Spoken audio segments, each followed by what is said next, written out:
Total and utter vindication.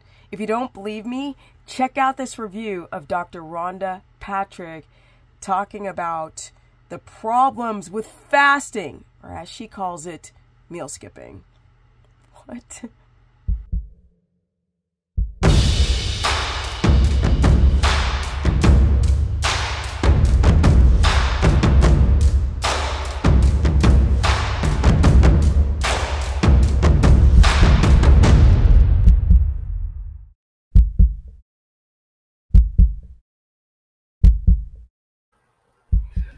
What's up, everyone? Welcome to my very humble channel. Now, I have a smile on my face because today somebody sent me a video on Dr. Rhonda Patrick, who's been on Joe Rogan and other big podcasts. Somebody sent me a video of her on Thomas DeLauer's podcast in person, talking about the problems with fasting, or rather, she changed her mind.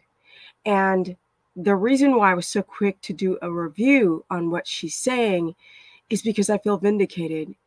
I hope this really teaches you guys. I'm going to show you the video. I hope this really teaches you that it doesn't matter if you're a PhD or just a person like myself. Everyone can change their opinion on massive dietary trends and go completely against what they once said. But I knew early on that fasting was BS.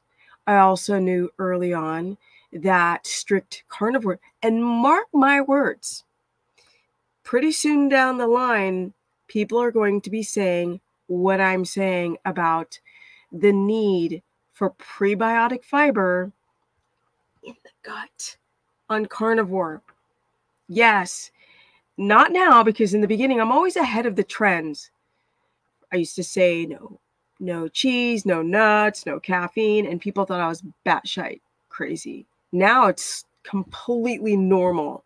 People understand the concept of histamine intolerance like nothing. But back then, people thought I was a nutbag, like nutter.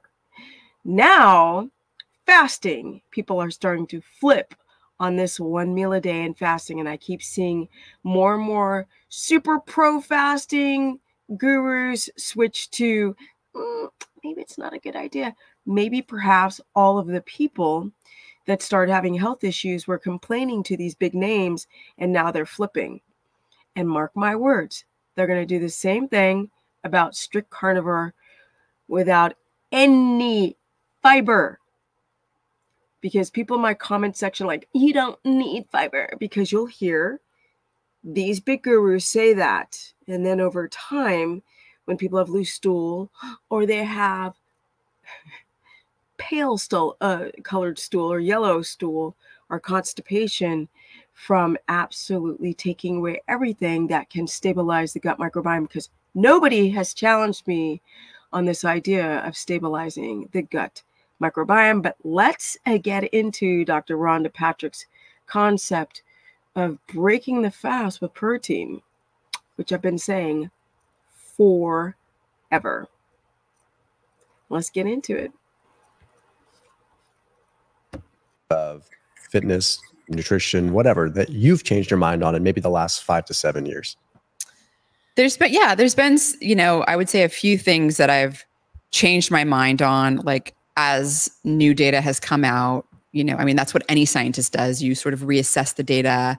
And as new data has come out, I've been saying this for 6, 7 years, 8 years.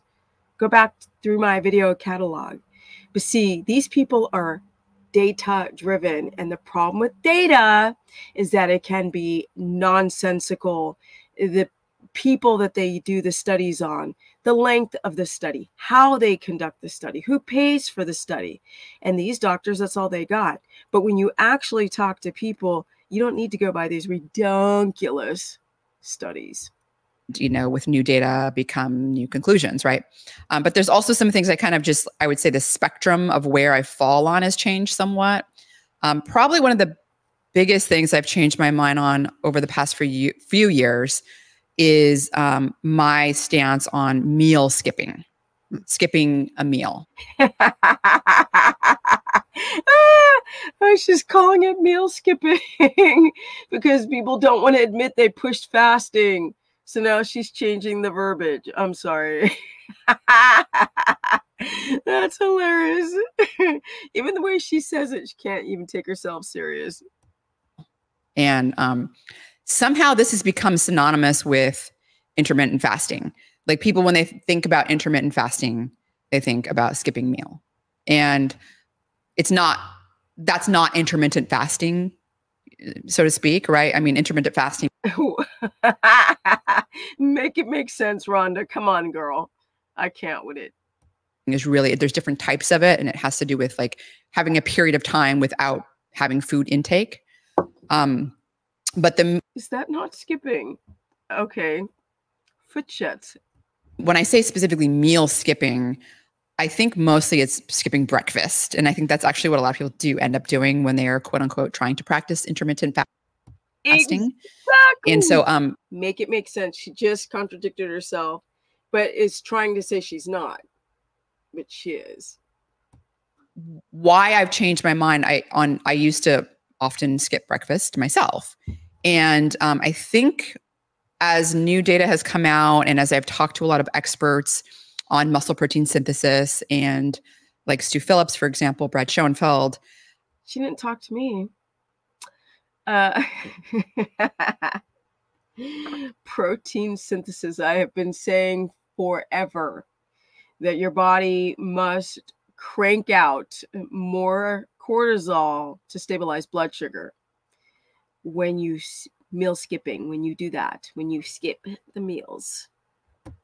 I've come to this conclusion that, you know, not getting enough protein in that really important meal after you've been fasting all night. Mm-hmm. You know, we don't store amino acids. We don't store them like we do. We store glycogen for glucose. Mm-hmm. You know, we store fat in, you know. I'm sorry, my people. I've just been screaming this out to the world, the internet sphere for years and years and years. And so many people are challenging me in the comment section. And rarely do I get the numbers and the clicks and the views because I go against what's popular. Now she's flipping. You know, adipose tissue, triglycerides. We don't store amino acids. We need a constant source of it. And when we don't get amino acids, we start to experience muscle breakdown. And so it's always a gluconeogenesis, perhaps? Balance between muscle protein synthesis and breakdown, right? And there's two signals for muscle protein synthesis. Protein intake specifically has to do with essential amino acids like leucine being a major one. That signal muscle protein synthesis. And then the other signal is mechanical stress, right? So just resistance training, essentially, right? The forces like mechanically like stressing your muscles, right? So that first meal, breakfast, is so important because you're essentially at the point where you need protein. And so you get into this sort of catabolic, state if you're not getting protein at that point. Gluconeogenesis, the breakdown of amino acids to stabilize blood sugar. That's what she's not saying, but it's what she's saying. Now, it's somewhat, if you're doing resistance training, that can sort of help offset that a bit because you are getting that other signal, right, to help, get the muscle protein synthesis going. And that is true. Working out does help protein synthesis and growth hormone with protein synthesis. But the reality is you fast, it doesn't matter if you're working out, you're going to be catabolic. But I think that then again, also just if you're skipping a meal, that's an entire meal, you're not going to have protein. So are you going to make up for that protein in your other couple of meals that you're going to have? I was not doing that. I was not. And I was of the opinion that, I was getting enough protein. And that's kind of another, I think, area I've changed my mind on as well. Quote, I was of the opinion. Remember, these people who are doctors are not gods. They are people. And when you don't work with enough other people, the way that you think can be very subjective because you're going by a study. That's all they got. Whew. But the meal skipping part, I think, is the big thing. That was a big eye opener for me, because there had been some studies where, you know, intermittent fasting had led to a little bit of, you know, muscle atrophy. And these were not people that were doing resistance. Muscle atrophy, muscle breakdown, basically skinny fat, flabby. Training, by the way. There's other studies that have shown doing like intermittent fasting in combination with resistance training, like one in females comes off the top of my head. I remember the study on that. Blunted some of that muscle atrophy effect. In other words, they could still, you know, skip a meal, but like they weren't going to get that atrophy as much. So I think the meal skipping is one of the biggest things. And people go, well, is that time restricted eating? Do you not like time restricted eating? No, I do think time restricted eating is very important. So time restricted eating being eating all your food within a certain time window, and then having a certain window, a period of time where you're not eating, you're not digesting, you're not in that state. And yeah, before you go to bed. Yes, my people. I just got to say this. Yes, you eat the brunt of your calories or your food intake within a window where it's daytime, because daytime is catabolic and food is gasoline to the car. Your body's a car, like as an analogy, if your body is a car, then food is gasoline. And when you don't put fuel inside the tank, the body has to become catabolic, break itself down to keep the blood sugar stable. But at night, you're not going to be, hopefully, running around, playing tennis, working out, picking up kids at night, because with that circadian rhythm and the shift with your cortisol and melatonin, which is in the afternoon, and cortisol should go down, that's the wake up hormone, and your melatonin should go up, and that's the sleep hormone to relax you in the evening. You don't have this big requirement to eat like a king. Somebody said, eat like a king, eat like a queen for lunch, and eat like a pauper for dinner, which means that as the day progresses, there's less of a need for protein or fat or whatever macro you're trying to get in the evening, because your body just doesn't digest. It does not digest very well in the evening because of the need for melatonin to, your body's like, hey, we're clocked out of the job. Let me chill. When you eat, it's like training for the Olympics. So when you're having these big meals at night, that just doesn't make any sense. But let's continue with my vindication of Dr. Rhonda Paul saying, or Patrick, Rhonda Paul, Rhonda Patrick saying what I've been saying for years. I still think there's a lot of evidence that eating within a time window is important metabolically. So we are very insulin sensitive earlier in the day.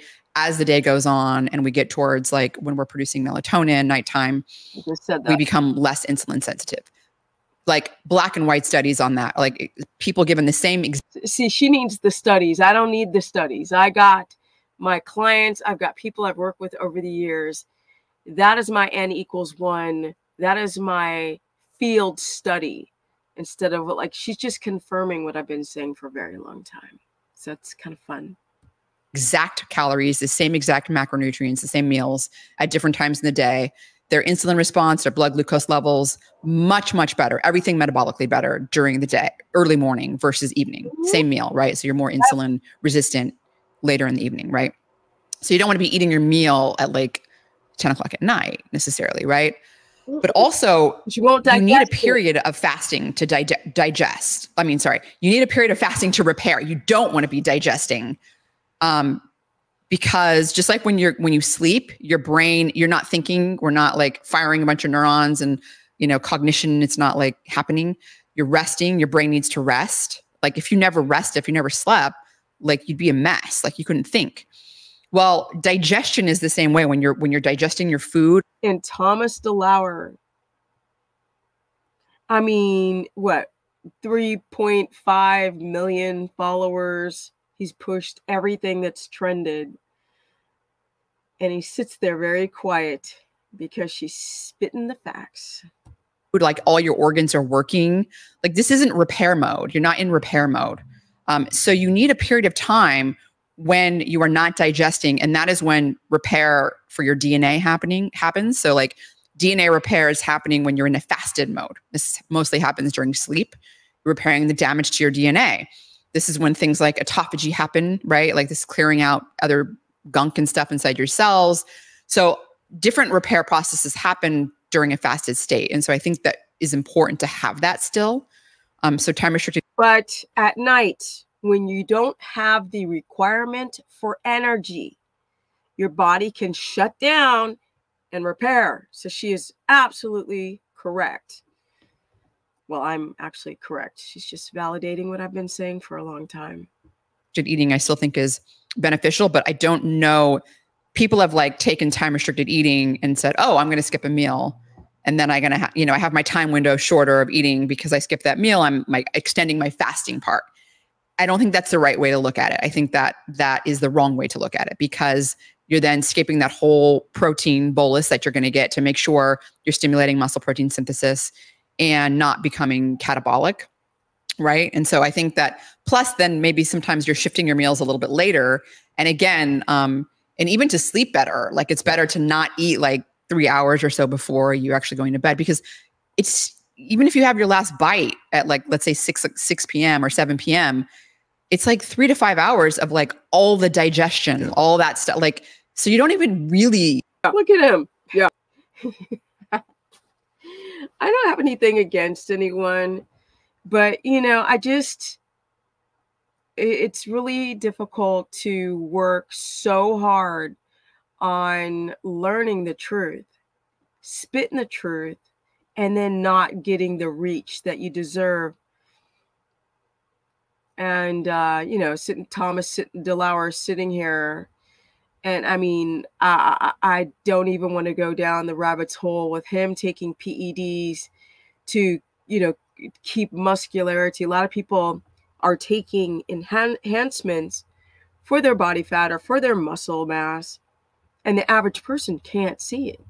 So they just follow these people willy-nilly, or somebody like, which, if Thomas DeLauer wasn't a paid higher actor, now I think that he's actually become, in his being hired to be the front man of this company, I think that he's actually learned a lot. So I will grant him that. He's not a dumb guy. I mean, I think he's learned through osmosis of talking about this kind of stuff.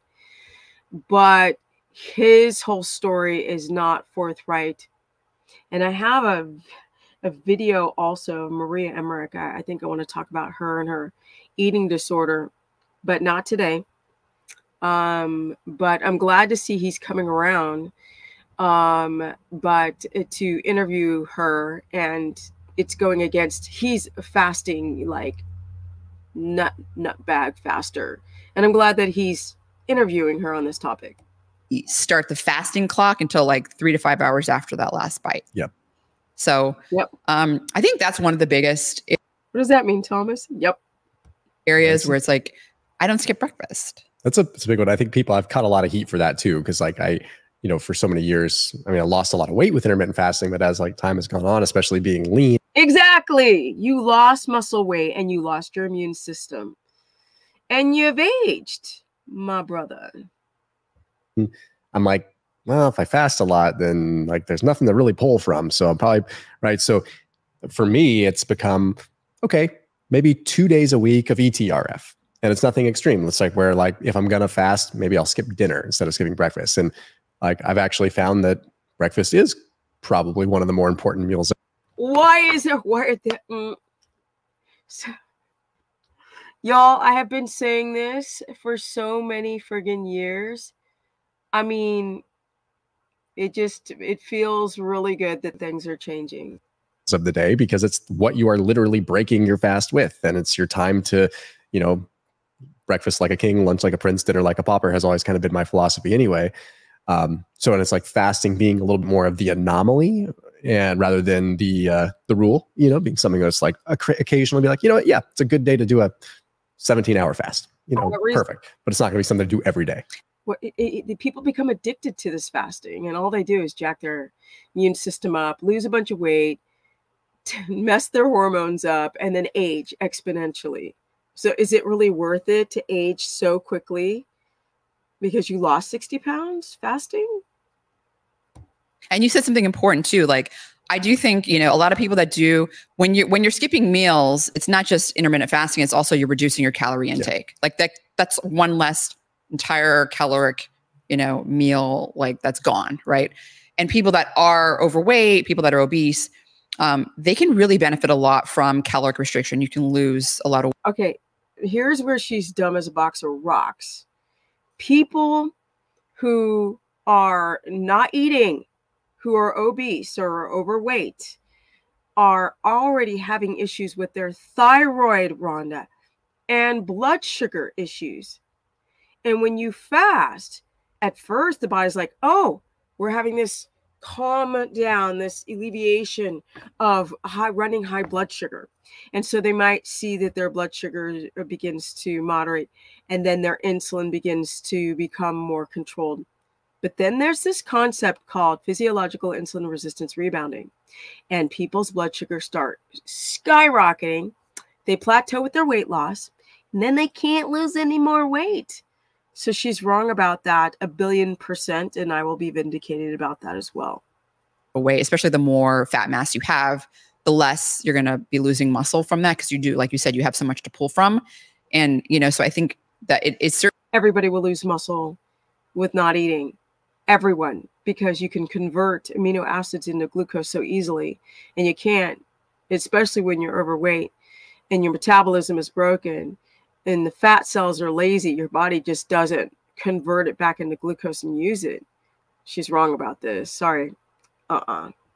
Certainly, like, just it's easier for people to implement. Like when they think of counting their calories, it's just too much work. Yeah. But when they're like, oh, I'll just not eat, they're essentially they're performing caloric restriction, like through another way, right? Like it's just another way of getting fewer calories, but and it is effective way to lose. It's just creating disordered eating. That's all.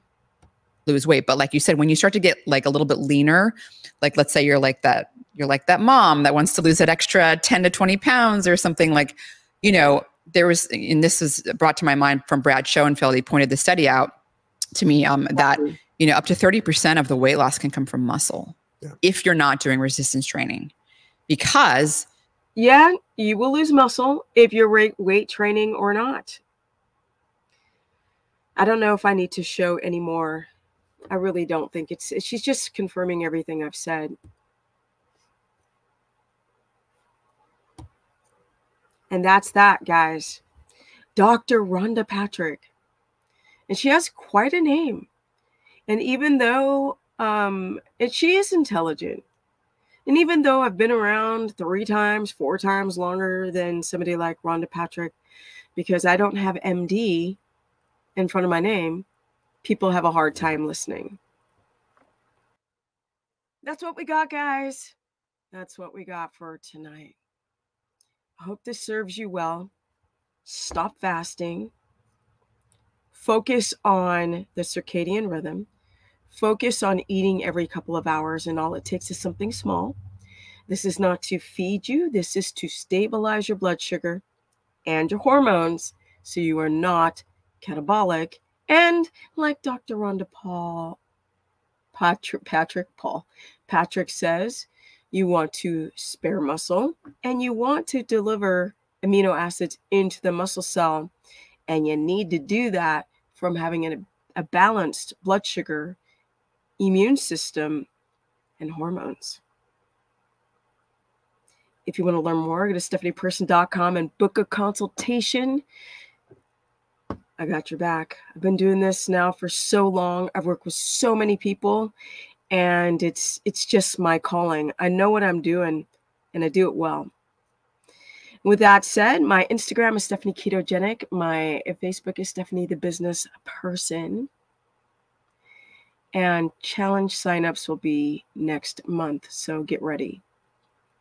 Yeah.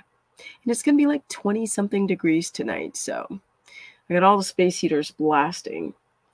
I'll be glad when the winter is over, or my house is built and I've got my fireplace going and my radiant floor heating, and I'm cozy and toasty warm inside, because living in a camper when it's windy outside and it's cold, your feet are like ice blocks.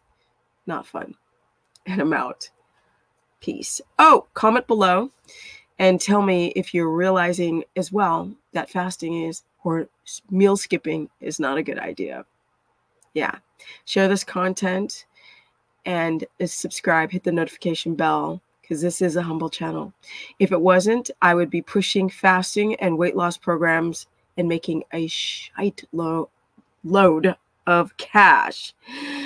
Yes, I am 56 and soon will be 57, and I got energy and a lean body without fasting.